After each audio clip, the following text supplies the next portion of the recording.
大家好，欢迎 and welcome to Learn Chinese Cafe's HSK 4 standard course. We're on page 3 of the book looking at dialogue 2. There's a conversation here started by Wang Jing, and she is speaking with Li Laoshi, and she says, Li Laoshi, 我下个月5号就要结婚了. Okay, so let's take a look at this. Um, the major problem here for you may be the 就要, okay? And basically what this does is it expresses how soon something is about to happen. And so we have 结婚 and to get married, and the 就要 means that the wedding date is approaching quickly. And so whatever you would have following 就要 would be something that's right around the corner. It's getting close. And typically, whatever is right around the corner, in this case, 结婚, you put a l on the end of it. So I have a translation here. Teacher Lee, I'm getting married the 5th of next month. Now, the English here doesn't necessarily communicate very well the feeling of 就要. So in English, we might add it's right around the corner, or tone of voice or some kind of phrase that communicates that this is coming fast. Okay, Li Laoshi responds by saying, 你是在开玩笑吧? And here, as you know, 在 is the present progressive. So you are in the process of joking, 开玩笑, which means to joke. And 是 here is adding emphasis. You could easily say 你开玩笑吧, or you could say 你在开玩笑吧, you're joking. But the 是 adds some oomph to it, some emphasis. And so we have, you're joking. Li Laoshi continues and says, 你们不是才认识一个月? And here we have 不是, okay? And 不是 is kind of like saying, aren't you or didn't you? Right? So when there's some surprising information, like for here, for example, they've only known each other a month and they're already getting married. So didn't you just meet, right? And so 不是 has that didn't you communication to it. So 你们不是才认识一个月? And the 才 is here translates as just. It just happened. This meeting just happened. Not even a month. Didn't you two just meet a month ago, or haven't you known each other for only a month? I offered these two ways to translate because 认识 can mean to meet or to know someone. So there's a couple ways you could translate that. Okay, so Wang Jing comes back with an explanation to Li Laoshi's surprise that they're already getting married after only knowing each other a month. 但我从来没这么快乐过. So let's start here with this 虽然 and 但 construction. So 虽然 translates as even though or although. And in English, you can just say although this has only been going on for so long, it still doesn't matter because XYZ, okay? And in English, we can just continue in the second clause with the condition that is opposite of what we think it would be. But in Chinese, you need the dan. So the dan has to be here after the comma. So here we have 虽然我们认识的时间不长, and we'll get into what that means in a second. And then you have a comma, you have to have dan. So here, it could be even though I'm only 10 years old, comma, I know how to drive a car. Okay? Someone who's 10 usually doesn't know how to drive a car. So even though this is the condition, but this result opposite of what you expect is happening. And in English, we don't need any other word after the comma, but in Chinese, you need the that. So let's get into what we have in magenta here. So here, 我们认识的时间, okay, this is the time that we've known each other. Okay, 时间 is time, and then we're modifying that time. What time are we talking about here? We're talking about the time that we've known each other. And the character the acts very similar to that. We have the time. Here in English, we have the time, and we've known each other. And that connects these two. And the is doing the same thing here in Chinese. It's connecting it. What time are we talking about? It's the time that we have known each other. Okay. What 时间 are we talking about here? It's the 我们认识的时间. Right? It's just that in English, what comes before the that goes after the de in Chinese. And what comes after the that, we've known each other, comes before the de in Chinese. So the switching around of these two here is confusing sometimes.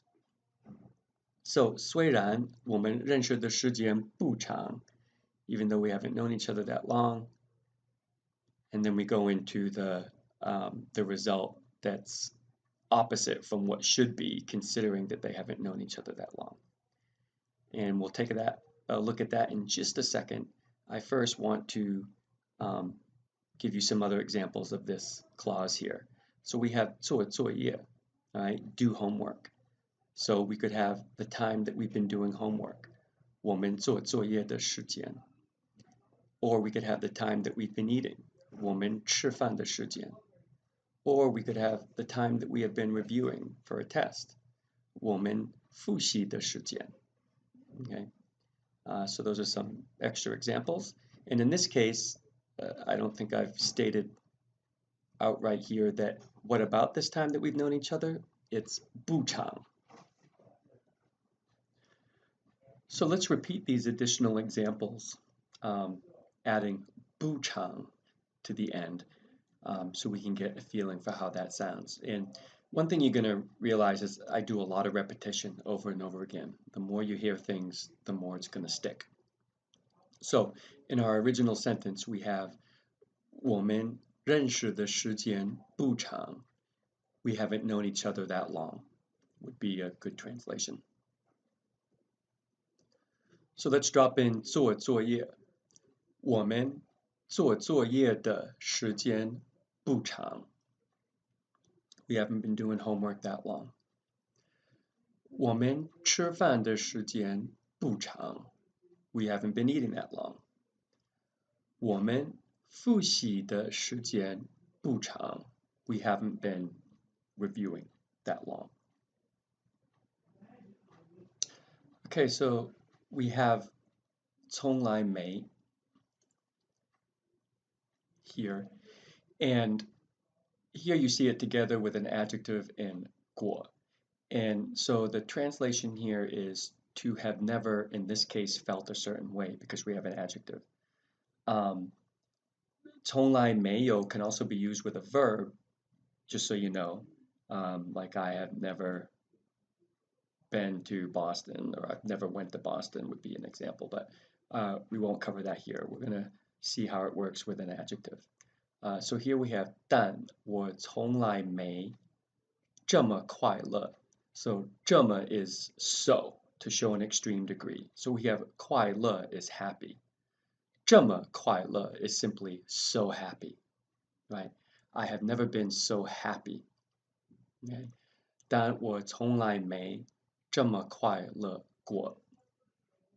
I have never been so happy, right? And you can plug any, well, not any adjective, but you can plug in various emotions here. I've never been, so pleased or excited. Um, you can plug an adjective right in here and you get the same result. I have never been so whatever. So what do we have here? Let's wrap it all together, wrap it all up. 虽然我们认识的时间不长，但我从来没这么快乐过。So I have here, even though we haven't known each other that long, I have never been so happy. There may be other ways to translate this, but I like this one. Alright, so Li Lao Shi responds. She says, 两个人在一起最好能有共同的兴趣和爱好. Okay, so let's take a look at this beginning here. 两个人在一起. So this is kind of like a typical phrase. I want to look at this together as a full phrase. So in English, we might say as a couple before giving advice or expressing an opinion about how couples should behave together. You know, as a couple, people should, communicate clearly to avoid arguments, right? Or as a couple, those two are so cute. So we have this sort of phrase here to mean couple. And we want to express an opinion about couples. And so Li Lao Shi does that here. So she says, 两个人在一起. And she follows up with 最好能有共同的兴趣和爱好. So I have these two in red as well because they're in the vocabulary list in the book, in the HSK4 standard course book. 最好means it's best, and it's used in front of an opinion that someone wants to express. It's best that you get your tickets early or they may sell out, for example. So usually when providing advice or expressing an opinion, and you want to say that a certain course of action is the best way to go, then you preface it with 最好. Okay? So we have 最好能有. And then, so as a couple, it's best that they have, that's what 能有 is expressing here, to have, 共同, which means common. So 共同的兴趣. 兴趣 is interests, and 爱好 is hobbies. And so you should be familiar with those too. So she expresses her opinion here by saying 最好能有共同的兴趣和爱好. So this comes out as a couple, it's best if you can have common interests and hobbies. Okay, what Wang Jing says here, I don't think is particularly complicated. I do have a translation on the next slide, but I want to give you some time to think about this and what you think it means before I just give you the translation. And so Wang Jing responds with saying, 我们有很多共同的爱好，经常一起打球、唱歌、做菜. Okay. So what do you think that might mean? You can pause if you want to challenge yourself, which I recommend you do. It promotes learning. So we have a lot of common hobbies. 我们有很多共同的爱好. We have a lot of common hobbies. We often play sports together, sing, and cook meals.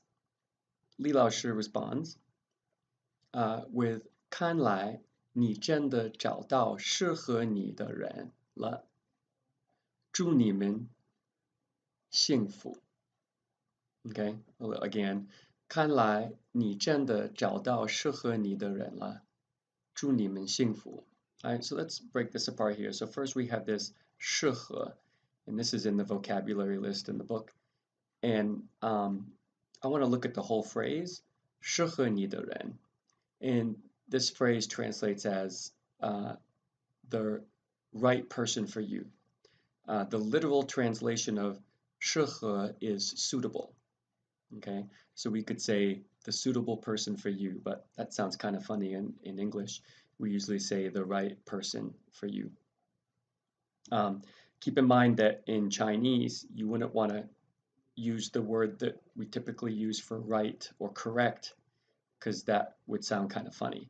Here in Chinese, when we're talking about the right person for somebody, we always use the word 适合. No other word would be appropriate in this circumstance, as far as I know. So 适合你的人, the right person for you. So 看来, as you know, is it appears or it seems that. So 看来你真的, right? So it appears that you've really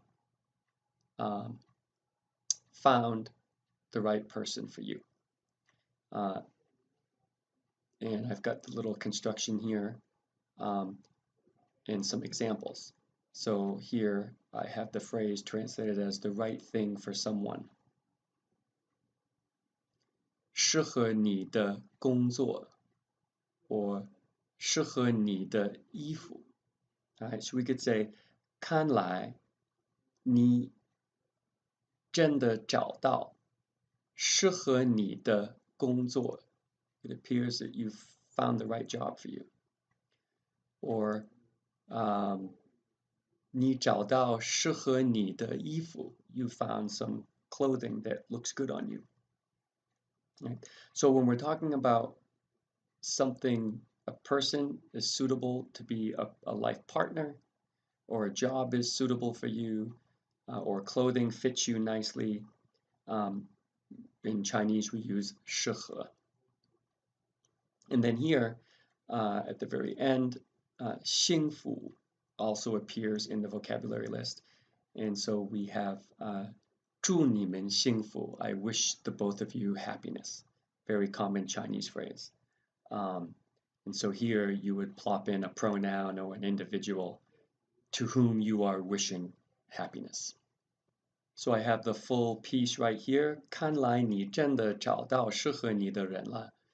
祝你们幸福. It looks like you really found the right person for you.